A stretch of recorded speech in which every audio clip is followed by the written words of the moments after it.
tardes. Siguiendo con este ciclo de Ateneos de la Clínica Roca, hoy tenemos la presencia del doctor Roberto Báez, que habitualmente es coordinador de estas charlas, pero hoy nos va a hablar de enfermedad relacionada a IgG4. Así que bueno, él va a presentar sus antecedentes y ya le doy lugar para que comience con la charla. Roberto, cuando quieras. Bueno, muchas gracias, Héctor. Mi nombre es Roberto Báez y soy médico clínico especializado en reumatología, y la verdad que es un gusto compartir cada 15 días este encuentro que se realiza por 6º año consecutivo, lo cual no es poco decir.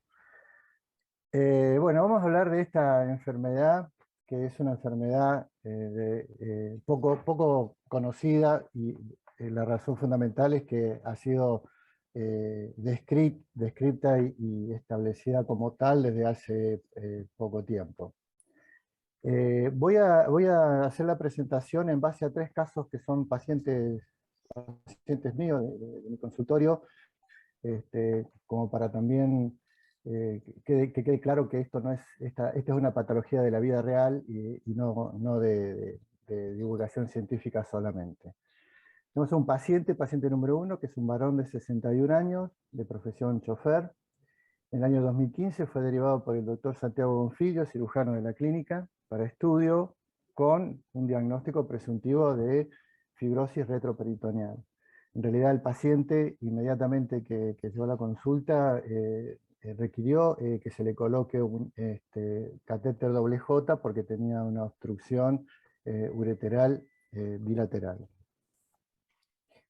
Este estudio es de este paciente, donde se puede ver claramente cómo una gran masa comprime estructuras vasculares, tanto arteriales como venosas, y los uréteres con el consecuente síndrome de obstrucción postrenal.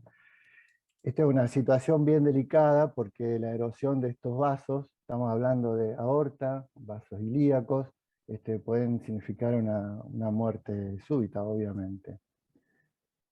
Ese paciente tenía en ese momento una anemia crónica, un hematocrito 28%, una eritroid bien alta, con PCR también positivo, un FAN 180 moteado, digamos, inespecífico, anti-DNA, anti-ENA, ANCA, todo negativo, una beta 2 microglobulina negativa, y se le solicitó un proteinograma con IgG subunidad 4, que dio un valor de 229, que es un valor bien alto, digamos.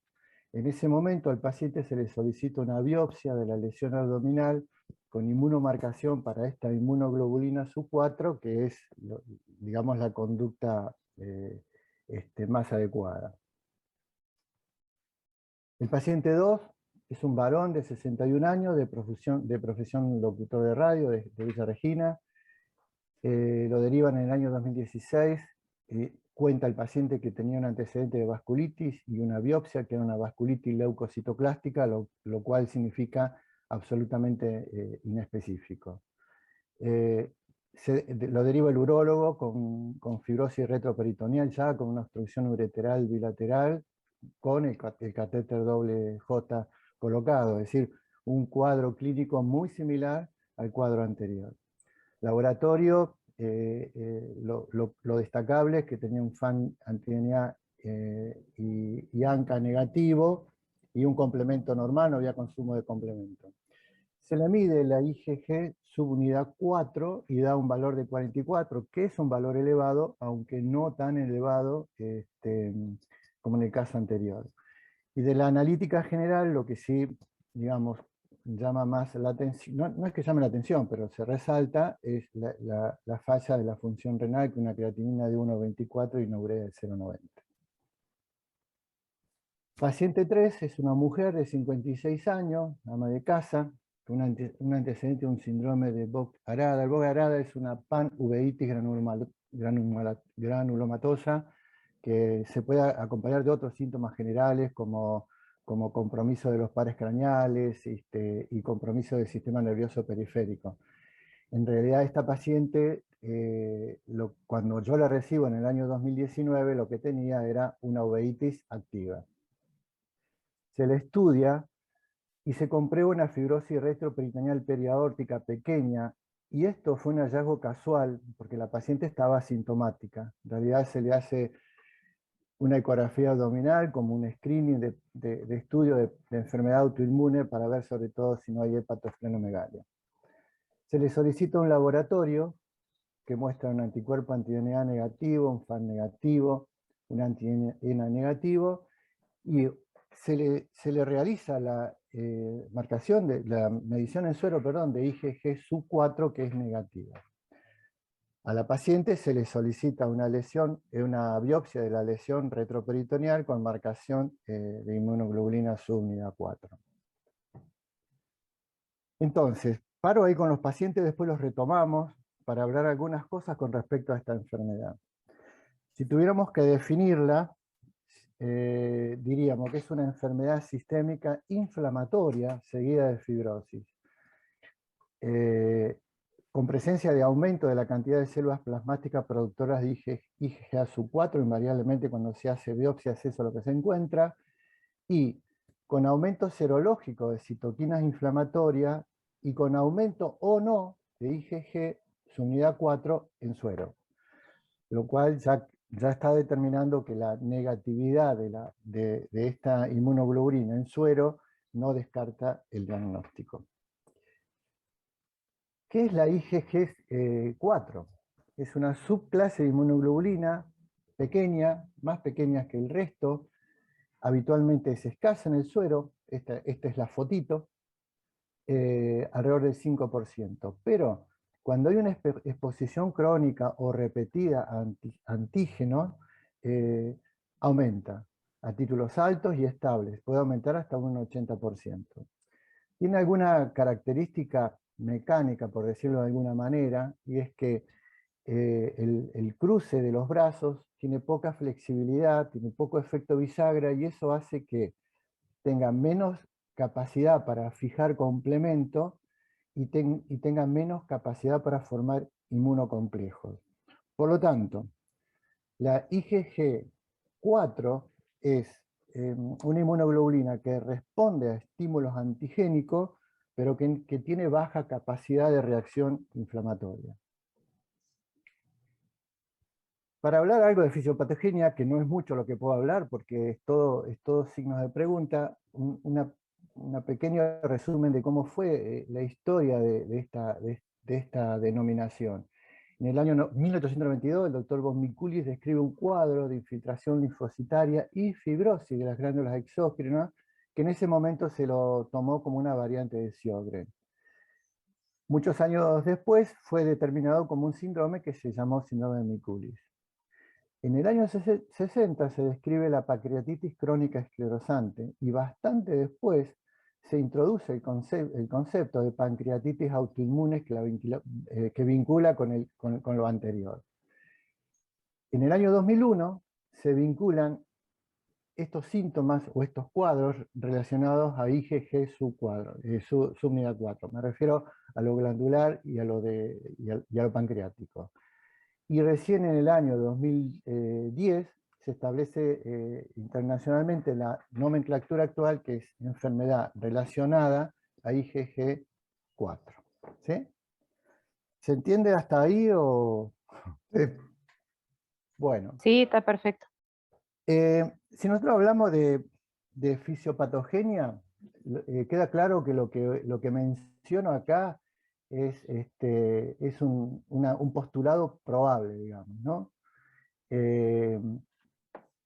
Ahí siempre domina la lesión un infiltrado linfomonocitario, con aumento de células plasmáticas que producen IgG-SU4. Ese es uno de los elementos que siempre está presente. Y el otro elemento que suele estar presente es la sobreexpresión del factor de crecimiento transformador beta, que no importa que se llame así, pero es el que estimula la fibrosis, promueve la fibrosis en los tejidos involucrados.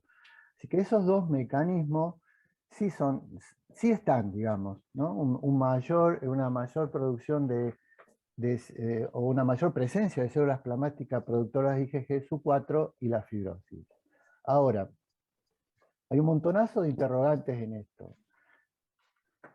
¿qué significa la presencia del FAN positivo, que no está siempre presente, pero suele estar? Están descritos anticuerpos antilactoferrinas en la pancreatitis autoinmune, no se sabe muy bien qué rol cumple. La presencia de anticuerpos antianhidrasa carbónica con probable mimetismo molecular entre la enzima humana y la de Helicobacter pylori. La pregunta es, ¿juega algún rol el Helicobacter pylori en todo esto? ¿Cuál es el antígeno, antígeno que desencadena todo esto? ¿Cuál es el mecanismo exacto de la fibrosis, que no siempre está presente? ¿Y cuál es el papel exacto de la IgG4 depositada en los tejidos? Entonces, a modo de resumen, podemos decir que no se sabe con certeza el papel de la IgG4 en la patogénesis de esta patología, aunque se especula sobre su carácter patógeno. Hoy se discute si en realidad se trata de una sobreexpresión como consecuencia de un estímulo inflamatorio desconocido. Por lo tanto, hay ahí un gran signo de pregunta. Voy a plantear las manifestaciones clínicas. La idea es hacer un repaso somero, porque son muchas, pero con la idea de instalar la presencia de esta enfermedad en nuestras disquisiciones diagnósticas, ¿sí? Las manifestaciones clínicas son muy polimorfas, por lo tanto esto va a ser un resumen expuesto. Se ha hablado de criterios, se ha hablado de criterios diagnósticos, y en realidad se habla de criterios clínicos y de criterios histopatológicos. Cuando hablamos de criterios clínicos, se dice alteración de uno o más órganos con sospecha de IgG4, lo cual es muy inespecífico claramente. Imágenes compatibles, también es inespecífico, y presencia de IgG sub 4 por encima de 1.5, que es lo único específico. En cuanto a los criterios histopatológicos, ahí sí tienen un poquito más de fuerza, digamos, o de peso. Hay criterios mayores, que es el infiltrado linfoplasmocitario que decíamos antes, y la fibrosis, que era lo que comentábamos antes, y criterios menores, que es la eosinofilia, la flebitis obliterante, que es bastante frecuente en las descripciones de las biopsias, y una presencia de células plasmáticas por encima del 50%. No está determinado si tiene que haber más o menos criterios, son los criterios descriptos, por lo tanto estos criterios son descriptivos. Este es un estudio, que en realidad son 5 estudios de diferentes lugares del mundo, y como ya ven, Francia, China, España, Japón, Estados Unidos, donde lo que quiero resaltar es que evaluaron en una gran cantidad de pacientes cuáles son las manifestaciones más frecuentes o los órganos comprometidos. En el primer estudio lo que determinan que son la pancreatitis y la cialoadenitis. En el estudio 2, la pancreatitis y la cialoadenitis. En el estudio 3, la fibrosis retroperitoneal, la cialoadenitis y el pseudotumor orbitario. En el estudio 4, pancreatitis, cialoadenitis, y el estudio 5, fibrosis retroperitoneal, pancreatitis y cialoadenitis. Eso ya un poco nos está diciendo, digamos, cuáles son o los síntomas más frecuentes o con mayor frecuencia se ven en esta patología. La cialoadenitis es un aumentamiento de tamaño de las glándulas salivales con infiltrado linfoplasmocitario, no lo dice acá, pero puede evolucionar a fibrosis. El diagnóstico es ecográfico, con una mayor vascularización. Esto tiene que ver con el miculis, que es lo que yo comenté antes, y digamos, la clave en cuanto a diagnóstico diferencial, cuando nosotros encontramos esto, es hacer diagnóstico diferencial con Sjögren. La linfadenopatía, que es otro síntoma, otro signo frecuente, tiene diferentes patrones histológicos descriptos, pero siempre con presencia de células plasmáticas con IgG sub 4 positivo. Y aquí el diagnóstico diferencial más importante es con linfoma. ¿Sí? Pancreatitis autoinmune fue digamos, la descripción de la pancreatitis autoinmune relacionada con IgG-Su4 en realidad fue lo primero que se describió. Es el prototipo de enfermedad relacionada al IgG-Su4. Está claro que no todas las pancreatitis autoinmunes son relacionadas a esta inmunoglobulina. Generalmente son pacientes de edad avanzada, la relación de hombre o mujer es de 4:1, y la expresión clínica, bueno, es ictericia y un cuadro de pancreatitis agudo o recurrente. Yo puse acá el diagnóstico diferencial con adenocarcinoma de páncreas porque en lo que he leído es que en un inicio la enfermedad pancreática puede ser difícil, por lo menos en un inicio, hacer un diagnóstico diferencial cuando se ve un páncreas aumentado de tamaño y homogéneo. De todos modos, vuelvo a decir que el cuadro clínico es el de una pancreatitis, digamos, indistinguible al principio de otros tipos de pancreatitis. La colangitis esclerosante está presente, aparentemente, según las descripciones de los estudios, que en el 70% de los pacientes con pancreatitis por IgG4. Habitualmente es una ictericia obstructiva abrupta. Quizás después Marcelo nos pueda hacer sus comentarios con respecto a todo este tema. Hay que hacer la diferencia con las colangitis primaria. Se ve en pacientes mayores y una característica que tienen tanto la pancreatitis autoinmune como la colangitis esclerosante es que pueden responder a corticoides. La hepatopatía por IgG4 se comporta igual que una hepatitis autoinmune y la diferencia está en medir esta inmunoglobulina. Y para terminar con algo más de digestivo, puede haber compromiso de esófago con una fibrosis de la pared esofágica, pero por lo que he evaluado, he visto, no es una presentación común, digamos. La fibrosis retroperitoneal es importante y en los casos que yo presenté, los 3 casos tienen fibrosis retroperitoneal. Generalmente se acompañan de síntomas generales y cambios analíticos, como vimos en los pacientes que yo planteé. Es una masa fibrótica de crecimiento progresivo, lento, pero que rodea grandes vasos y medianos vasos. Ahí se ve cómo está rodeando aorta. Y con las consecuencias que trae la obstrucción de estos grandes vasos, sobre todo los venosos, y la compresión externa de uretres con el síndrome obstructivo por renal. En el caso de los que yo presenté, justo los 3 pacientes son con fibrosis retroperitoneal, pero no es la única forma de presentarse de esta patología, eso tiene que estar bien claro. Este es un estudio de fibrosis retroperitoneal que lo describe como un proceso inflamatorio que compromete vasos aórticos, ilíacos y uretres, como dije antes, y lo pongo porque lo que quería resaltar es que de los 27 pacientes que estudiaron, el 59.3%, o sea casi el 60%, fue fibrosis retroperitoneal relacionado a IgG-Su4. Y eso sí es un dato a tener en cuenta, porque quiere decir que más de la mitad de las fibrosis retroperitoneales aparentemente se asocian a esta enfermedad. Y eso tiene que ver con lo que comenta después, y que es el hecho de que las fibrosis retroperitoneales asociadas a IgG4 pueden responder a un tratamiento, por lo menos tienen la chance de responder a un tratamiento médico, no quirúrgico. Otros síntomas que puede dar es la mastitis esclerosante, que es un pseudotumor inflamatorio que progresa a fibrosis, no es común, pero hay casos. La fibrosis idiopática cervical, que es una fibrosis de los tejidos blandos paravertebrales, pero que a veces la fibrosis puede llegar hasta el mediastino. La mesenteritis esclerosante, que es una lipodistrofia que termina en fibrosis, parece que esto es más común en los pacientes que tienen una cirugía intestinal previa. En cuanto al compromiso renal, es importante y la forma más común de presentación es la nefritis tubulointersticial.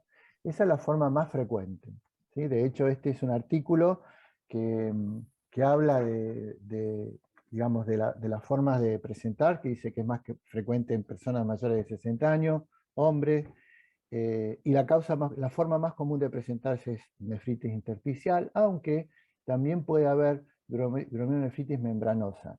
que lógicamente se diagnostica por biopsia. Además, la obstrucción posrenal por fibrosis, como vimos antes, por compresión de los uréteres, y puede haber prostatitis con infiltrado de células plasmáticas. Los diagnósticos diferenciales, las glomerulonefritis pausoinmunes. Las pausoinmunes son las glomerulonefritis que pueden tener diferente expresión clínica, pero que tienen en las biopsias muy baja concentración de inmunocomplejos o de anticuerpos. Por eso se llaman pausoinmunes. Las pielonefritis crónica, Sjögren, que siempre está presente en estos diagnósticos diferenciales, y algún fármaco que puede dar nefritis tubulointersticial. Pero, insisto, que fuera de la obstrucción posrenal por fibrosis, la forma de presentación más común es la nefritis tubulointersticial. En el caso del pulmón, también tiene diferentes formas de presentación, por eso esto se hace complejo cuando uno empieza a ver la gran diversidad de cosas.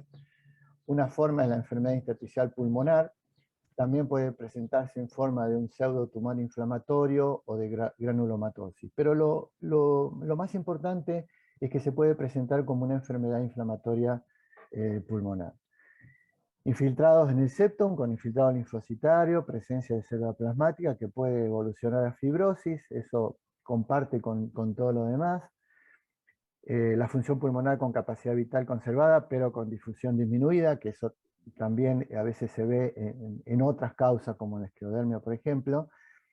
Y los patrones tomográficos que tiene son los mismos que vemos en otras enfermedades como esclerodermia o como el mismo Sjögren, básicamente una forma muy inflamatoria, que es esta, que es la de vidrio esmerilado, que en realidad la sigla es no específica intersticial neumonía, pero la característica es que tiene mucho de inflamatorio y entonces tiene más posibilidad de responder a tratamiento.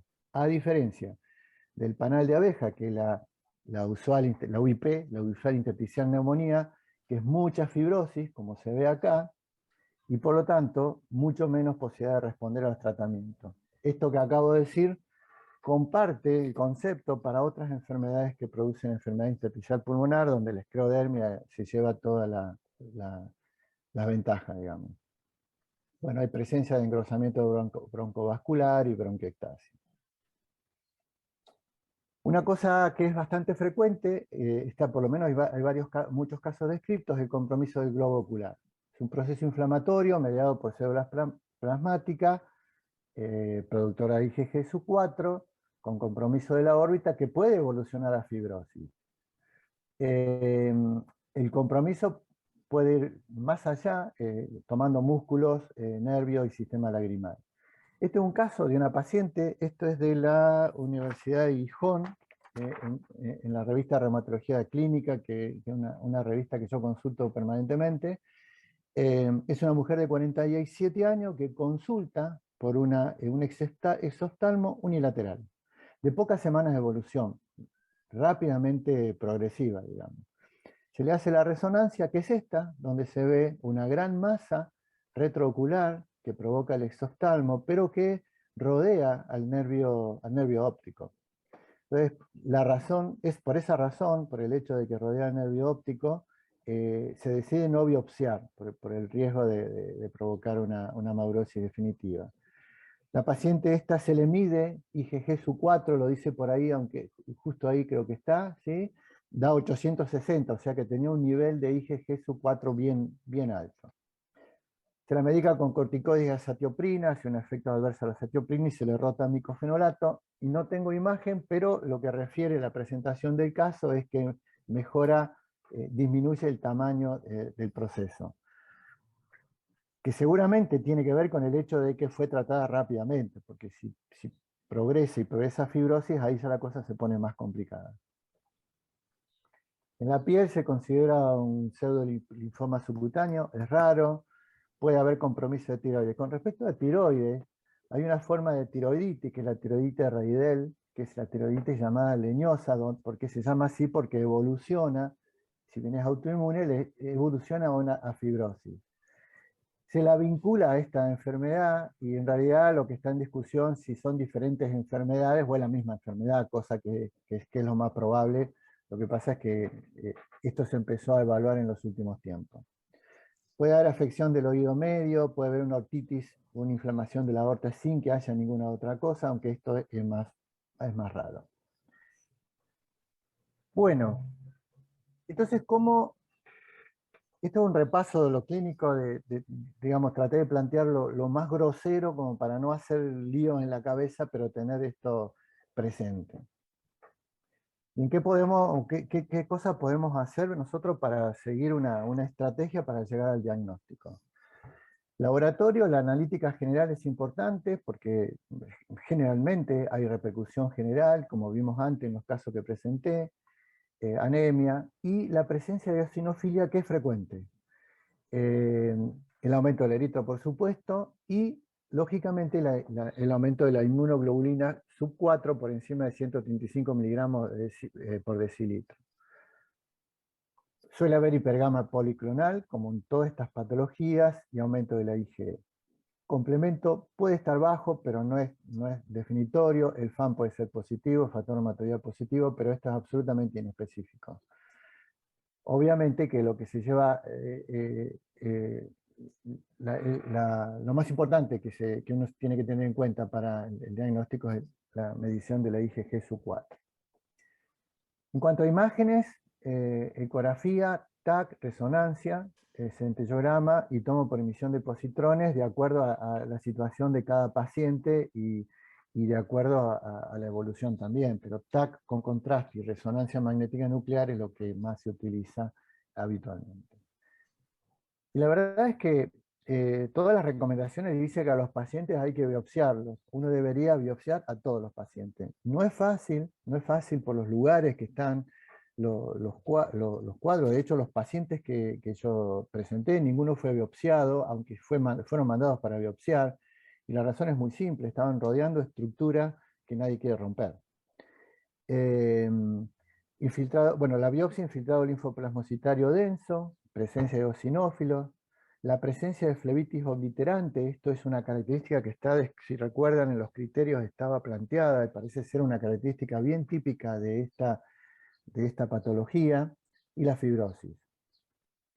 La inmunofluorescencia se notan depósitos en las membranas basal y fibrosis, pero lo que digamos, determina con absoluta certeza, y es lo que si uno pudiera, debería hacer en todos los casos, es la marcación inmunohistoquímica de la IgG sub 4.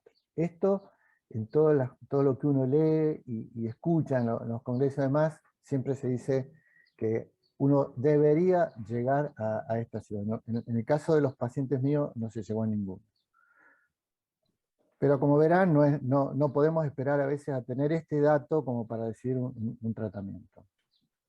Vuelvo a los pacientes, recuerden, el paciente 1, que era el varón, que había sido derivado por el doctor Bonfiglio, en el año 2015 inicia un tratamiento con prednisona y metotrexato, metotrexato y prednisona 40 miligramos y después con descenso.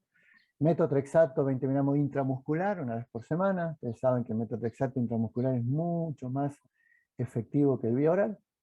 Y con su catéter doble J puesto. En el año 2016 hace una trombosis venosa profunda, queda anticoagulado. Se estudia SAF, lo que se puede en ese momento, porque estando anticoagulado no se puede estudiar completamente estos cuadros protrombóticos. En el año 2019 tiene mala evolución de la fibrosis, con compresión ureteral que no afloja y de estructuras vasculares. Y en enero de 2020, no hace mucho, inicia tratamiento con rituximab 500 miligramos, 2 dosis, en intervalo de 7 días, con repetición del esquema cada 6 meses. Continúa con metotrexato, se lo pasa vía oral, 15 miligramos. Perdón. En septiembre de 2021, o sea, hace muy poquito, tiene un buen estado general. Recuerda que el paciente estaba con un mal estado general, anémico, con eritro muy alto, estaba severamente enfermo. En septiembre, hace poquito, está en buen estado general, trabajando, sin obstrucción ureteral, un eritro de 45, un hematocrito de 40, tenía 28. La IgG se mide y está en 22, o sea que bajó marcadamente, y una creatinina 16 que se interpreta con déficit residual. Se hace una resonancia abdominal, que en realidad es esta, perdón porque no pude copiar bien la imagen, pero de todos modos hay una franca, si bien no desaparecieron las imágenes de fibrosis retroperitoneal, hay una franca disminución del tamaño del tumor, digamos. Aunque todavía sigue estando en contacto con las estructuras vasculares, por lo tanto es un paciente que debe continuar en tratamiento. El paciente 2, que es el señor de Regina, había iniciado tratamiento con prednisona con 40 miligramos. En el 2017 el paciente se hace ver en el hospital italiano. Le hacen allí, claro, esto no me recordaba, que se le hicieron allá la marcación histoquímica y fue positivo. Y inicia el tratamiento con metotrexato y con rituximab al toque. Esto fue en el año 2017. Lo sigo viendo yo, el paciente después de estar en italiano y iniciar su tratamiento, vuelve y sigue controlándose conmigo. Por otro lado, yo tengo bastante comunicación con el servicio de reumatología de italiano, le mando pacientes, así que eso facilita las cosas. En el año 2019 tiene buena evolución clínica, una resonancia con notable reducción del tejido retroperitoneal y disminución de la compresión de vasos y uretres sin doble J, de tal modo que se plantea en ese momento hacer un año más de rituximab y después intentar dejarlo solo con metotrexato. Septiembre de 2020, internado en UTI de Villa Regina con SARS-CoV-2, insuficiencia respiratoria, sepsis, fallece el día 8 de octubre, lamentablemente. La paciente 3, que era que le encontramos esa fibrosis casi de casualidad, buscándole hepatosplenomegalia, inicia tratamiento con prednisona 40 miligramos, la marcación histoquímica no se hizo nunca por razones de obra social y operativas, y entonces inicia el tratamiento con metotrexato 20 miligramos intramuscular. En el año 19 hace una ACV con secuela motora leve, interrumpe el tratamiento, se suspende el metotrexato porque le daba intolerancia y se le indica azatioprina. Julio de 2021 vuelve a control en buen estado general, sin signo de destrucción de vías urinarias, un laboratorio más o menos normal. En este momento se le estudia síndrome antifosfolipídico por el evento trombótico. Cuando los pacientes están anticoagulados y uno quiere estudiar síndrome antifosfolipídico, en realidad lo único que podemos medir es inhibidor lúpico, porque todas las otras cosas no se pueden medir. La paciente sigue con una IgG SU4 negativa y una anti-DNA negativo. Se les solicita resonancia magnética de abdomen, que no se realiza también por este tema. Esta paciente tiene osprera y es toda una lucha. Entonces le hago hacer una ecografía a los fines de esta presentación, que me la trae hace poquitos días, y en la ecografía no se detectan masas fibrosas. Seguro no hay obstrucción de vías urinarias vascular.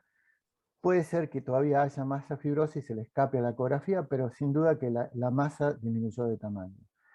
Y la paciente entonces continúa así con azatioprina y se le retiran los corticoides. Entonces, tratamiento, resumiendo el tema del tratamiento, corticoides siempre se empieza a altas dosis, con descenso progresivo. Aprovecho de decir que la estrategia en el uso de corticoides en los últimos tiempos ha cambiado mucho, siendo agresivos al inicio, pero haciendo descensos muy rápidamente, me refiero a 3-4 meses, llegando a dosis seguras, se considera dosis segura por debajo de 7 miligramos y medio, llegando a dosis seguras en ese tiempo. Y esto es en general para todas las patologías, lupus a la cabeza. Bueno, corticoides altas dosis al inicio con descenso progresivo, inmunosupresores, están descritos metotrexato, azatioprino y micofenolato. La paciente del caso del tumor retroorbitario fue medicada con micofenolato con buena respuesta, y los pacientes que yo presenté, 2 por lo menos con metotrexato con buena respuesta. Y el rituximab, que es un biológico, inhibidor de un linfocito B CD20, que obviamente es efectivo. Este es un artículo que evalúan 264 pacientes. Compromisos generales, pero los lugares de mayor compromiso: órbitas, glándulas y adenomegalias. Y evalúan la respuesta al tratamiento con corticoides y inmunosupresores seguidos en una segunda línea de rituximab a pacientes medicados con rituximab de entrada, y lo que ellos dicen que los pacientes que los medican con rituximab de entrada, el 100% responden. Me cerró la ventana. Pero eso, digamos, yo lo cuento, pero en nuestro país sería imposible porque no se podría solicitar la provisión de rituximab sin haber pasado antes por las otras etapas. Así que, a modo de conclusiones, digamos, seguramente son más las conclusiones, pero por lo menos a raíz de esta pequeña introducción al tema, podemos decir que es una enfermedad de etiología no clara. No se conoce con certeza qué rol juega la IgG4, aunque evidentemente está metida en el lío y nos sirve para el diagnóstico también. Enfermedad muy polimorfa, sin criterios clínicos, porque los criterios clínicos son descriptivos, como para decir, mirá, puede tener estas cosas, pero no sirven para el diagnóstico. En realidad los criterios clínicos no sirven para diagnóstico, son más bien criterios siempre para investigación, pero de todos modos tampoco están claros, son descriptivos. Se sospecha que existe importante subdiagnóstico, y seguramente, hoy lo hablábamos con Héctor, muchas de las fibrosis retroperitoneales que veíamos antes, bueno, yo no he visto muchas, pero que se veían antes, y la mitad por lo menos seguramente estarían vinculadas a esta enfermedad. El compromiso pancreático de glándulas salivales, el tumor retroorbitario y la fibrosis retroperitoneal son las manifestaciones más frecuentes. Y esta es una idea que nos tiene que dar claro, digamos, que cuando están estas cosas tenemos que pensar en esta enfermedad. La respuesta lenta a corticoides y inmunosupresores, como hemos visto, y los anti-CD20, que parece ser lo más efectivo por lo que uno ve y por lo que ha pasado con los pacientes que hemos visto. Y el pronóstico no es previsible como en casi todas las enfermedades autoinmunes inflamatorias. Lo cierto es que la idea de traer esta charla es instalar esto que como dije antes, es una patología de la vida real, y pensarla para buscarla, porque nadie encuentra lo que no busca. Por ahora nada más, y bueno, si alguien quiere hacer una pregunta y puedo, la responderemos. O comentario, porque por ahí también me gustaría que Marci hiciera algún comentario desde su especialidad. Roberto, por Voy a hacer favor, stop. compartí la pantalla. Hago stop. Te felicito porque ha sido muy claro aún para los que no estamos en el tema. Has dejado claro que lo principal es la sospecha y tenerlo en la cabeza. Como aporte, esto de que el que no sabe lo que busca no reconoce lo que encuentra es de Claude Bernard, el que conocemos del síndrome de Claude Bernard-Horner, y es utilizable para todas estas patologías que uno puede sospechar solo si las estudió o las escuchó alguna vez. Así que con esto termino mi intervención. Te dejo mi coordinación transitoria y el cierre a vos. Bueno, gracias, Héctor. Que el que no sabe lo que busca no entiende lo que encuentra. Sí, Bueno, felicitarte, Roberto, la verdad que hacer ameno y entendible un tema que de que se conoce bastante poco está bueno. Yo te quería hacer un par de preguntas. A ver, está claro que es una patología de neta presentación a partir de un proceso inflamatorio crónico y que va dejando su secuela a partir de la fibrosis que va haciendo en el curso natural de la evolución de esto.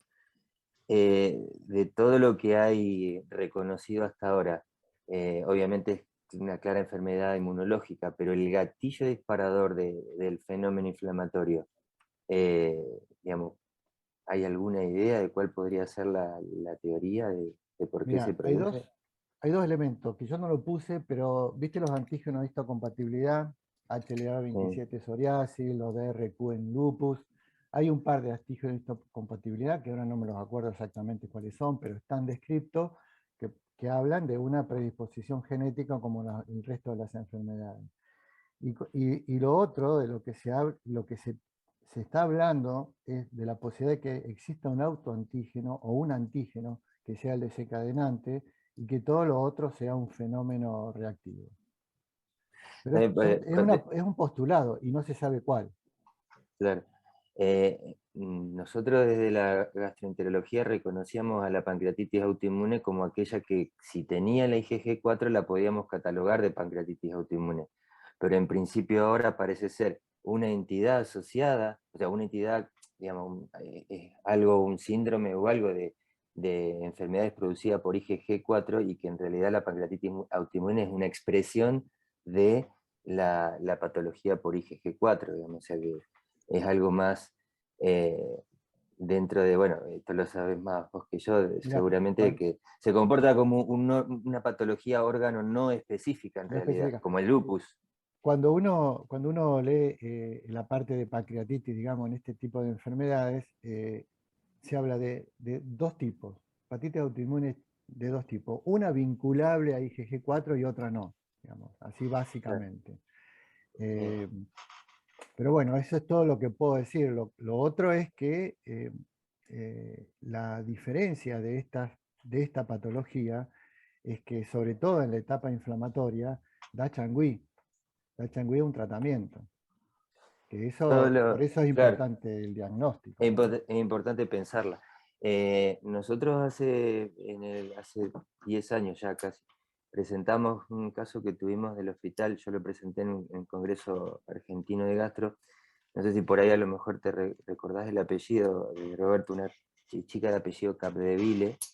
Ella, recuerdo que hizo, bueno, ictericia, hizo varias sintomatologías que en su momento lo vinculamos a una hepatitis autoinmune. Después, por hallazgos imagenológicos en el páncreas, terminamos cerrando la idea de una pancreatitis autoinmune, donde en ese caso la sospecha de la pancreatitis autoinmune nos la puso la pista de que tenía una IgG4.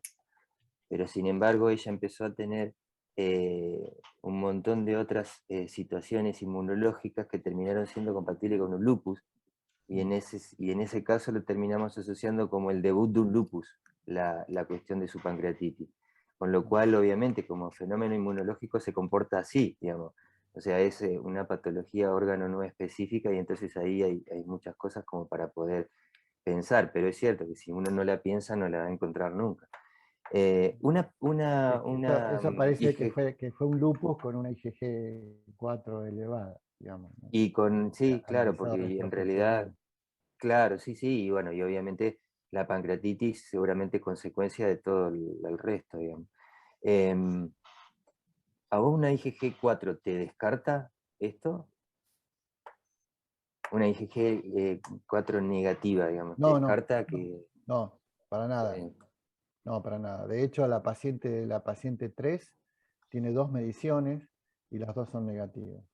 No lo descarto para nada. Inclusive en la definición de la patología queda claramente expresado de que, si bien la IgG4 en la biopsia siempre está presente, cuando se hace marcación histoquímica, en suero no necesariamente, digamos. Y en el panel de estudios que vos pedís cuando iniciás los estudios de un paciente claramente de una patología inmunológica, ¿en qué momento pedís la IgG4? ¿De entrada? No la pido habitualmente. Habitualmente no la pido, salvo que tenga la sospecha clínica. No incluyo como screening, digamos, no. Está bien. No. Salvo que haya una cosa clínica que me haga pensar en eso. Te doy un ejemplo. Algo que parece mucho a Sjögren, cabeza, cola y cuerpo y cola de gato, pero todo lo de Sjögren es negativo, y no pudiendo hacer una biopsia, que eso definiría el diagnóstico, es válido pedirlo. Pero la pido cuando hay sospecha clínica. Si no, no la pido. No. Buenísimo. Robert, Sí. Muchas gracias por dejarme participar. La verdad que un gusto escuchar, digamos, un refreshing de una patología que es infrecuente, pero no tanto, porque vemos pacientes con fibrosis y que muchas veces no han completado los estudios probablemente. El urólogo, el cirujano ve fibrosis retroperitoneal, así que te agradezco por recordarnos este tema y mucho más por dejarme participar. Así que la verdad que es un gusto. Bueno, Esperemos conectarnos. Bueno, bárbaro. Gracias, Robert. Bueno. Como siempre. Muy bien. Por favor, anuncia los temas de los próximos. Y quedan dos, en lo que va del año, lo que queda del año, perdón, quedan dos Ateneos. Uno es el 11 de noviembre, lo va a dar el doctor Javier Binstein, vasculopatía periférica, un tema que nunca abordamos desde que hacemos estos Ateneos, así que me parece que es interesante. Y el 25 de noviembre, la doctora Adriana Rodríguez, diabetes y ataque agudo de pie diabético. Queda ahí flotando la fecha del 2 de diciembre, digamos, que probablemente los que tengan interés nos juntaremos a charlar y hablar un poco, sacar conclusiones de esto y cómo seguir el próximo año. Bueno, muchas gracias. Gracias Roberto. Gracias a ustedes. Muy claro. Gracias, Roberto. Gracias, Memo. Hasta luego.